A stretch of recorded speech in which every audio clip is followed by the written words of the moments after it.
कहानी की शुरुआत होती है एक चेंबर से, अ चेंबर ऑफ तरुण सलूजा, जो कि एज अ सीनियर लॉयर बाकी सभी प्रैक्टिशनर्स को अपनी लाइफ के कुछ इंपॉर्टेंट रूल्स बताते हैं, जैसे कि law is not equal to justice. Justice सिर्फ एक एब्स्ट्रैक्ट है, एक इमोशनल पॉइंट जहां तक जाने का रास्ता है लॉ। साथ ही वो अपनी इस बात को समझाने के लिए निर्भया केस का एग्जाम्पल देते हैं कि उन 5 आरोपियों में से एक माइनर भी था, सिर्फ 3 या 4 महीने बचे थे उसे 18 साल का होने में, और वही एक ऐसा पर्सन था जिसने सबसे ज्यादा विक्टिम को नुकसान पहुंचाया था, जिसकी वजह से उसकी मौत हो गई। जब ट्रायल चल रही थी तो वो इस बीच 18 साल का भी हो गया। पूरा देश ये चाहता था कि उसे भी अडल्ट की तरह ट्रीट किया जाए और उसे भी फांसी की सजा हो, बट कानून यहाँ पर किसी की भी भावनाओं में नहीं आती और उसे सिर्फ एक माइनर की तरह ट्रीट किया गया। केस जुवेनाइल कोर्ट में चला गया और वहाँ से वो 3 साल की सजा काटने के बाद छूट गया। और इन सब से आप सिर्फ एक बात समझ सकते हैं कि जरूरी नहीं कि लॉ के जरिए जस्टिस तक पहुंचे जा सके, कानून क्रिमिनल को बचाता भी है। और यहाँ से कहानी शिफ्ट होती है 8 जुलाई 2018 को, जहाँ पर हमें इस कहानी के मेन लीड को इंट्रोड्यूस करवाया जाता है। नाम अंजलि दांगले, जो कि बाय प्रोफेशन काम करती है एज ए कॉस्ट्यूम डिजाइनर, और घर से निकलकर ये जाती है रोहन खुराना के घर उसे कुछ कॉस्ट्यूम दिखाने, जो कि by profession as a director होता है किसी मूवी का। अंजलि के आते ही रोहन अपने घर के काम वाले भाई को बाहर जाने के लिए कहता है सामान लाने के लिए, और उसके बाद वो अंजलि के साथ जबरदस्ती करना शुरू कर देता है। और कुछ देर बाद जब अंजलि फिर से अपने घर वापस आती है तो उसे चलने में भी प्रॉब्लम होती है और उसने अपना सर भी ढक रखा होता है, जिसे सबसे पहले उसकी एक नेबर देखती है और उसके बाद उसका भाई। अब सुबह के 11 बजे से लेकर शाम तक क्या हुआ ये बात यहाँ पर क्लियर नहीं, बट पुलिस रोहन खुराना को अरेस्ट करती है शाम के 7 बजे, और सेम ही टाइम अंजलि को मेडिकल के लिए लेकर जाया जाता है, जहाँ पर उसका मेडिकल टेस्ट करने की बात एक मेल डॉक्टर करता है, क्योंकि वहाँ पर कोई भी फीमेल डॉक्टर नहीं होती। ये पर्सन हर एक तरह के मूवीज और सीरीज में सिर्फ नेगेटिव रोल प्ले करता है, जैसे कि क्रिमिनल जस्टिस के सीजन 1 में तो ये रेपिस्ट बना हुआ था, इसलिए ऑडियंस के मन में भी इसकी अगेंस्ट नेगेटिविटी भर जाती है कि एक मेल डॉक्टर एक लड़की से पूछ रहा है कि उसके साथ कितनी बार सेक्स हुआ, कहाँ पर हुआ, किस पोजीशन में हुआ, एक्सेट्रा। हर एक चीज यहाँ पर पूरी डिटेल में बताने के लिए फोर्स किया जाता है, सिर्फ प्रोसीजर है कह के।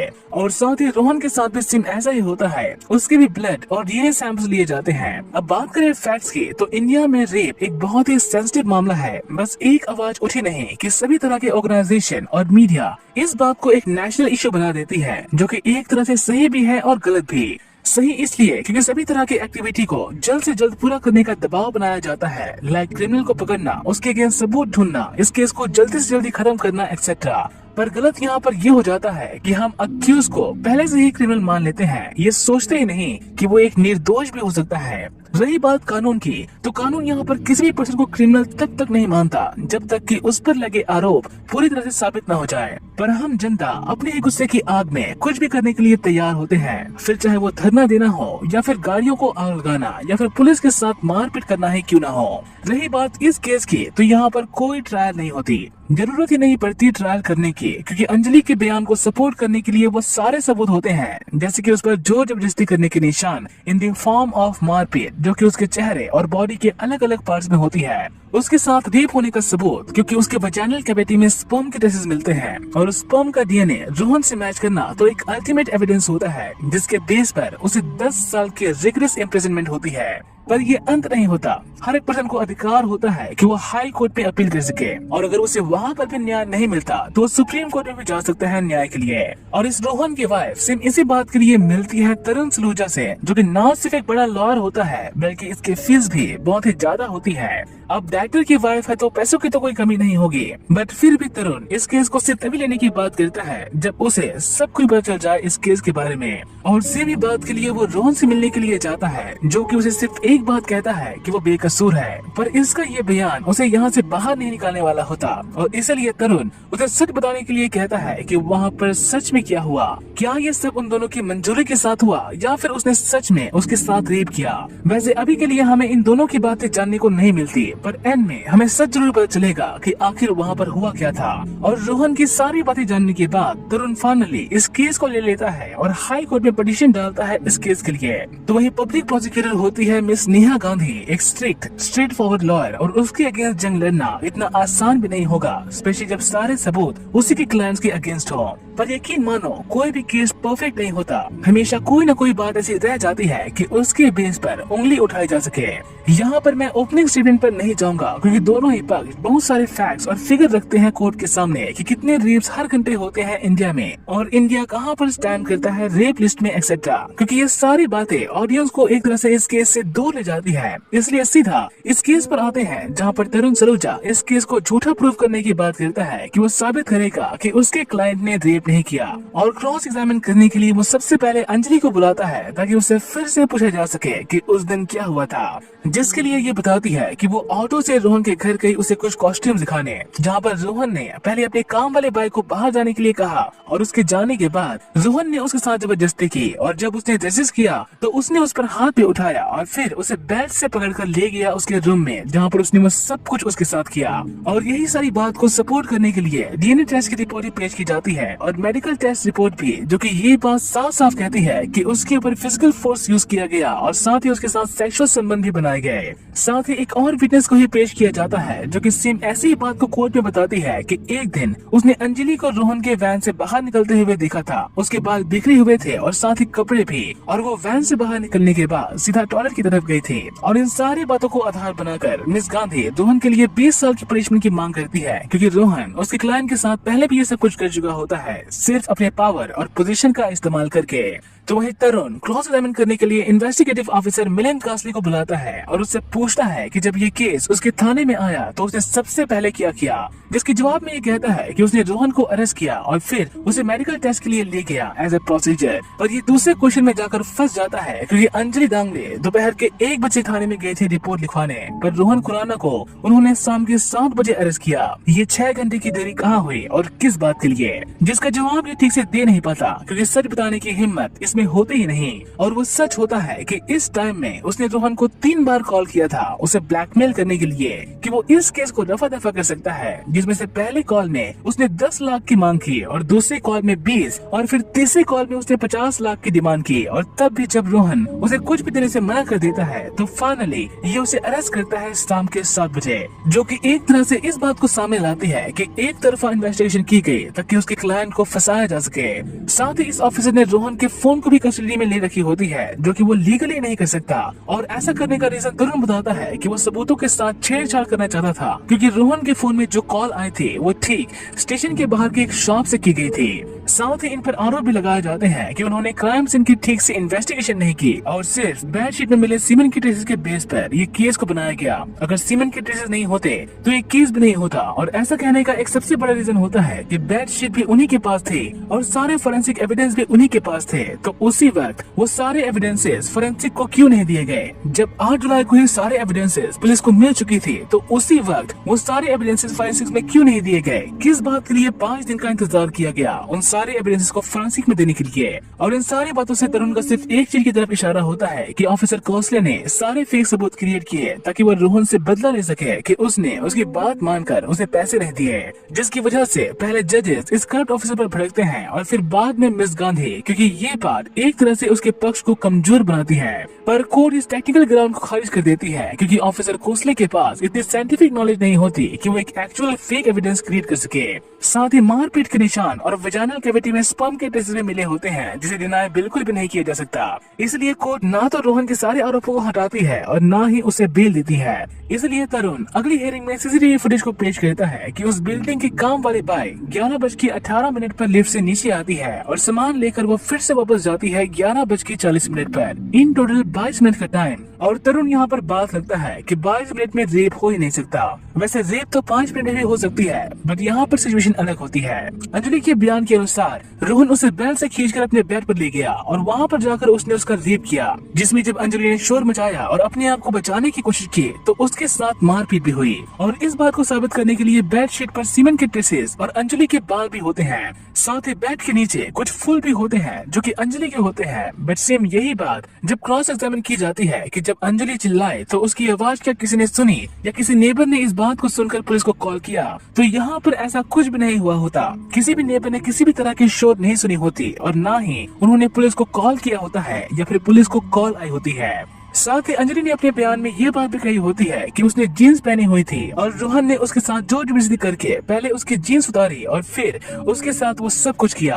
और सेम यही बात को डिमॉन्स्ट्रेट करने के लिए सेम ही तरह की जीन्स सेम ही तरह की फिगर वाली एक लड़की को पहनाया जाता है। तो न सिर्फ उस जीन्स को पहनने में प्रॉब्लम होती है बल्कि उस जीन्स को उतारने में भी काफी टाइम लगता है। और सेम इसी बात को आधार बनाकर डिफेंस यहाँ पर ये बात कहती है कि एक लड़की जब अपने आप को बचाने के लिए हाथ पैर मार रही हो तो कैसे कोई उसका इतना टाइट जीन्स उतारकर उसके साथ रेप कर सकता है। ऐसा तो सिर्फ तभी हो सकता है जब लड़की खुद अपनी सहमति के साथ ये सब कुछ होने दे।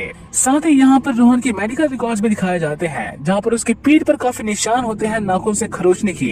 और ऐसे निशान सिर्फ तब बनते हैं जब एक वुमन अपने पार्टनर को अपनी ओर खींचने की कोशिश करे in the process of sexual intercourse. और अगर अंजलि रोहन को खुद से दूर ढकेल रही थी तो नाखूनों के निशान उसके चेस्ट पर होने चाहिए थे, न कि उसके बैक पर। साथ ही तरुण सरोजा की टीम को एक और विटनेस से मिलता है और वो विटनेस होती है अंजलि की नेबर, जो कि कुछ ऐसी बातें बताती है जो कि सच में सोचने वाली होती है। और सेम उन्हीं बातों की पुष्टि के लिए अंजलि के भाई को बुलाया जाता है कटघरे में कि जब अंजलि के साथ ये सब हुआ और वो घर आए तो क्या उसने उसे मारा था, क्योंकि ऐसा होते हुए 6 आई विटनेस ने देखा होता है। और अगर उसने इस बात को डिनाई किया तो वो उन्हें भी बुला सकता है कोर्ट में, जिसका ये फाइनली आंसर हाँ में कहता है कि उसने ऐसा किया था क्योंकि वो गुस्से में था कि उसकी बहन ने ऐसा होने दिया। और सेम ही बात को डिफेंस कोर्ट में पेश करती है कि अंजलि के शरीर पर जो मारपीट के निशान है वो उसके भाई के मारने पीटने की वजह से आए, न कि उसके क्लाइंट रोहन की वजह से, जिसके बारे में ना तो अंजलि ने पुलिस को बताया और न ही कोर्ट को। और सेम ही बात के लिए डिफेंस अपनी क्लाइंट से फिजिकल असॉल्ट की चार्जेस हटाने की मांग करता है कि जब उसके क्लाइंट ने उसे मारा है नहीं तो उसके ऊपर ये आरोप क्यों लगे। बट यहाँ पर अभी भी जांग में चोट लगने वाली बात होती है जिसकी वजह से काफी बहस होती है, जिसके एंड में दोनों ही वकीलों को जजेस चेंबर में बुलाते हैं ताकि कोर्ट की गरिमा खराब न हो। जहाँ पर अंजलि की वकील जजेस को बताती है कि उसने उसे मना किया था कि वो ये सब कोर्ट में न बताए। अंजलि कैसे ये बात डिफरेंशिएट करके बता पाएगी कि कौन से निशान रोहन के मारने की वजह से लगे और कौन से निशान उसके भाई के मारने की वजह से। और जजेस दोनों ही पक्षों की बात को सुनकर इस बात को सिर्फ इस बार इग्नोर करने की बात करते हैं। बट अगर आगे से किसी बात को छुपाया गया और ये बात सच में पाई गई तो कोर्ट सख्त एक्शन लेगी, जिसके बाद हियरिंग फिर से शुरू हो जाती है। और डिफेंस वैन वाली बात को आगे रखती है कि वैन में उस दिन क्या हुआ था, क्या रोहन खुराना ने उसे उस दिन भी सेक्सुअली मोलेस्ट किया था, जिसके आंसर में ये हाँ कहती है। बट यहाँ पर अंजलि ने इस बात को किसी को भी नहीं बताई होती और न ही उसने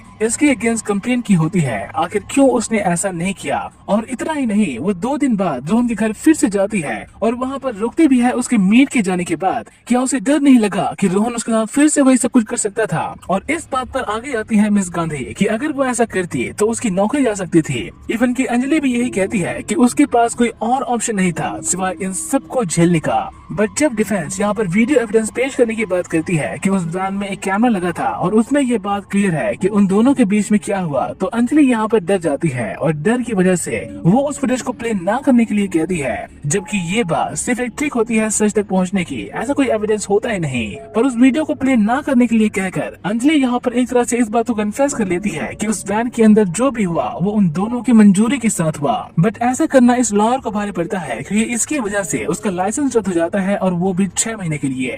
अब यहाँ से कहानी एंड की तरफ बढ़ती है कि अंजलि 8 तारीख से पहले 4 तारीख को भी रोहन के घर गई थी। उसने बालों में उस दिन फूल लगाया था और उस दिन भी उन दोनों ने सेक्स किया था विद कंसेंट, जिसकी वजह से अंजलि के बालों पर लगे फूल बेड के नीचे गिर गए और वही फूल 8 जुलाई को पुलिस को मिले। इस बात पर ही प्रोसिक्यूटर ये सवाल उठाती है कि अगर उनके बीच में उस दिन सेक्स हुआ भी, अफेयर था भी, तब भी ये बात कहीं पर भी नहीं लिखी कि किसी के घर जाने का मतलब है परमिशन फॉर सेक्स। किसी पर्सन के साथ बेड पर होना does not mean consent for sex. Even कि जब सेक्स हो रहा हो तब भी ये बात कहीं नहीं जा सकती कि ये सब एक परमिशन है, एक कंसेंट है फ्यूचर सेक्स के लिए। आर्टिकल 375 ये बात साफ साफ कहता है कि विल और कंसेंट दोनों ही बहुत जरूरी है सेक्सुअल एक्ट के लिए। बिना मर्जी और बिना मंजूरी के अगर एक लड़की के साथ ऐसा होता है तो वो रेप है, फिर चाहे वो पहली बार हो या फिर 10वीं बार। जिससे कुछ और एविडेंस पेश किए जाते हैं कि अंजलि ने कहा था कि 8 तारीख को वो लिफ्ट से नीचे आए थे, बट कैमरा में वो लिफ्ट से नहीं बल्कि सीधा सीढ़ियों पर से नीचे आती है। योर ऑनर, एक लड़की जिसके साथ रेप हुआ हो और वो ठीक से चल तक नहीं सकती, क्या वो 10 माले उतरकर सीढ़ियों पर से नीचे आएगी जब उसके पास ऑलरेडी लिफ्ट का रास्ता अवेलेबल हो? अंजलि ने यहाँ पर ऐसा इसलिए किया क्योंकि वो जानती थी कि सीढ़ियों पर कोई भी कैमरा नहीं लगे और इसलिए उसने अपने आप को चोट पहुंचाई ताकि वो सबके सामने ऐसा दिखा सके कि उसके साथ फोर्सफुली ये सब कुछ किया गया हो। मेरे क्लाइंट ने अंजलि के साथ भले ही सेक्स किया हो, बट वो सिर्फ उसके कंसेंट के साथ था। और इस बात को प्रूव करने के लिए वो सीधा रोहन को बुलाता है कटघरे में, ताकि वो सबको बता सके कि उस दिन क्या हुआ था। जो कि ना सिर्फ उस दिन की बल्कि उससे पहले की बात को बताता है, जब उसने अंजलि को पहली बार देखा था। अंजलि उसे लाइक करती थी और इसलिए वो उसकी फोटोज क्लिक किया करती थी।